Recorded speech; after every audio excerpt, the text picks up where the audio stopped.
General Beton Calcestruzzi, a fianco di chi costruisce e lavora in qualità. General Beton è presente in tutto il Veneto, Friuli, Venezia Giulia e all'estero.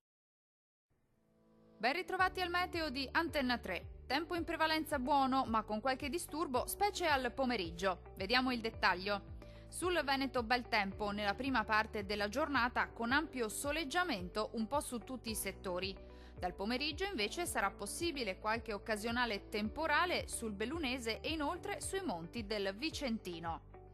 Temperature minime tra 16 e 21 gradi, valori massimi compresi invece tra 27 e 33 gradi.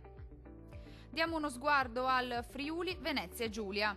Tanto sole al mattino con cielo sereno o al massimo poco nuvoloso su tutti i settori. Dal pomeriggio peggiorerà con rovesci frequenti, tuttavia qualche spazio soleggiato in più sarà possibile sulle aree costiere. Temperature minime tra 18 e 20 gradi, valori massimi compresi invece tra 28 e 31 gradi circa.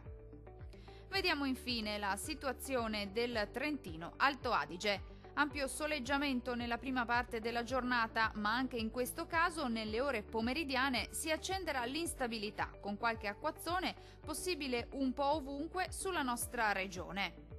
Temperature minime tra 15 e 17 gradi, valori massimi oscillanti invece tra 30 e 33 gradi. Dal meteo di Antenna 3 per ora è tutto. Arrivederci al prossimo aggiornamento.